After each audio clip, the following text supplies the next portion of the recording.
esse é mais um vídeo aqui para o nosso canal, Sociologia Antes que Acabe. E hoje vou dar um palpite numa área que está todo mundo dando um palpite aqui. As eleições americanas e a surpreendente vitória de Donald Trump. Será que foi surpreendente mesmo? O que teve de tão extraordinário na vitória de Trump? O mundo parece ter ficado chocado. As redes sociais no Brasil hoje comemoram o fato de não ser apenas os brasileiros burros em escolher seus políticos, mas os americanos também são. Agora, gente, será que o Trump é essa grande ameaça toda que se coloca aqui? Vamos tentar entender um pouquinho esse processo. Primeira coisa a ser dita, a vitória de Donald Trump não foi tão surpreendente assim, ao contrário do que muita gente possa pensar. Muitos escritores, intelectuais, principalmente, inclusive ligados à esquerda, já anunciavam a possível vitória do Trump. Faz mais ou menos 5 meses que o cineasta americano Michael Moore publicou um texto apontando 5 grandes razões que na cabeça dele fariam que Trump saísse vitorioso das eleições. E entre elas podemos dizer o quê? 1. Os Estados Unidos não é necessariamente aquilo que a gente vê. Os Estados Unidos não é Hollywood, os Estados Unidos não é Los Angeles, os Estados Unidos não é apenas Nova York.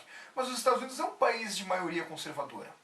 É um país de uma maioria silenciosa que se identifica, obviamente, com as propostas e com o discurso de Donald Trump. Então até não há nenhuma grande novidade, nenhuma grande surpresa. A não ser, é claro, que você tem uma visão muito idealizada do povo americano, como liberais, como progressistas, como pessoas para frente e assim por diante, o que absolutamente não corresponde à realidade, não corresponde à maioria dos cidadãos americanos. 2. O eleitor do Donald Trump, um eleitor de caráter mais conservador, é um cara que não vai faltar em hipótese alguma de votar. Ele não vai deixar de ir às urnas.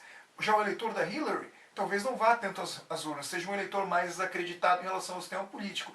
Enquanto o eleitor mais conservador, esse além de ir votar, também vai convencer o seu vizinho, o seu amigo, o seu filho, o seu aluno e assim por diante, a irem votar também. Então esse para mim parece um dos fatores predominantes. Agora o que eu queria dizer para vocês é o seguinte, como se torna possível a vitória de Donald Trump? Primeira coisa, gente, eu não votaria no Donald Trump se eu fosse americano. Acho ele uma pessoa no sentido de expressar as piores opiniões possíveis, declarações misóginas, declarações xenofóbicas e assim por diante. Então, obviamente, ele não tem a minha simpatia, mas não acho que ele seja esse horror todo. Por quê? Porque a campanha toda do Donald Trump foi uma peça de marketing. Ele vendeu uma imagem para criar uma identidade com o eleitor americano e, sobretudo, aquele eleitor americano que não está o tempo inteiro no Twitter, que não está o tempo inteiro no Facebook, que não está produzindo conteúdo para o YouTube. Esse eleitor americano se sentia, de uma certa forma ou outra, ofendido, humilhado com toda a propaganda anti-Donald Trump, que os associavam a nazistas, a racistas, a isso e aquilo. A resposta, de uma certa forma ou de outra, acaba vindo à urna. Mas, contrariando o senso comum, vou dizer uma outra coisa importante para vocês. O Donald Trump vai representar algo muito interessante para o mundo. Por quê, pessoal? Porque ele vai manifestar justamente algo que a esquerda tem dito já há muito tempo. Que esse modelo de globalização, de liberalismo democrático, falhou miseravelmente. Os Estados Unidos estão mergulhados em crise, o Brasil está mergulhado em crise, a Europa está mergulhada em crise. E o Donald Trump é a resposta para isso. E eu vou fazer minha aposta aqui dizendo para vocês o seguinte, que o Donald Trump tem tudo para ser um dos últimos suspiros desse modelo de democracia liberal e globalizatória. Primeiro porque o discurso dele todo, gente, já é no sentido de se colocar contra a globalização. Mas ele precisa entender, e todos nós precisamos entender, que os problemas que ele diz que vai combater, por exemplo, a imigração, são problemas criados num âmbito global. E quando os problemas são criados num âmbito global, é quase impossível resolvê-los de uma maneira local. Para explicar isso um pouco melhor para vocês, eu trouxe um dos meus autores, dos meus sociólogos favoritos, o professor Zygmunt Bauman, e um livro recente que ele escreveu, publicado agora em 2016, chamado Estado de Crise. Nesse livro, Bauman aponta algumas ideias importantes e desesperadoras para nós. A primeira coisa que ele diz é que nós devemos nos acostumar com a crise, porque a crise veio para ficar. É assustador isso.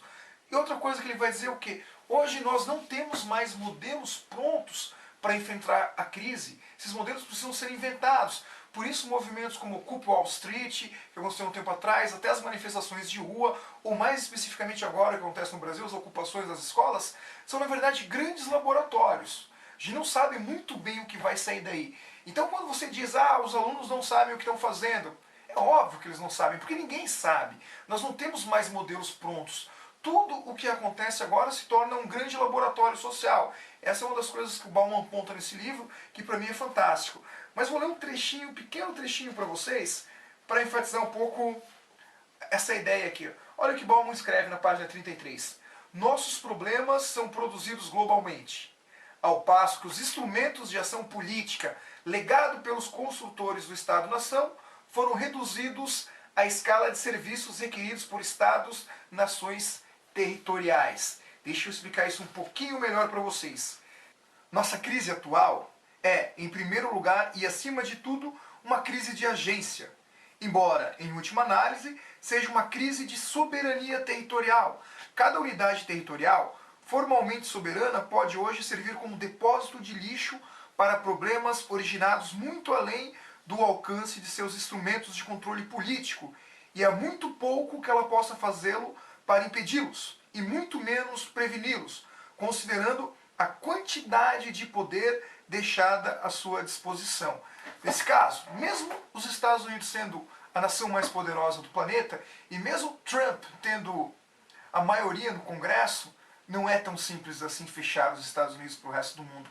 Então essa proposta de Trump pode representar simplesmente o fracasso, o último suspiro desse modelo de globalização, de democracia liberal que vem produzindo pobreza ao redor do planeta inteiro.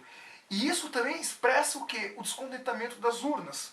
Bauman vai além e diz para nós o quê? As escolhas feitas na cabine eleitoral hoje são raras vezes motivadas pela confiança numa alternativa. Cada vez mais elas são resultados de mais uma frustração causada pelo trabalho remendado feito pelos empossados. Torna-se cada vez mais raro os partidos capazes de ostentar que foram eleitos para mais de um mandato no poder. Ou seja, pessoal, a eleição do Donald Trump, em última análise, demonstra justamente o fracasso desse sistema que a gente vive. Pessoal, espero que vocês gostem do vídeo. Óbvio que a gente não encerra a discussão aqui. Se gostaram, se inscrevam no canal, curtam, compartilhem. No mais, um forte abraço e esse é o Sociologia Antes que Acabe. Valeu!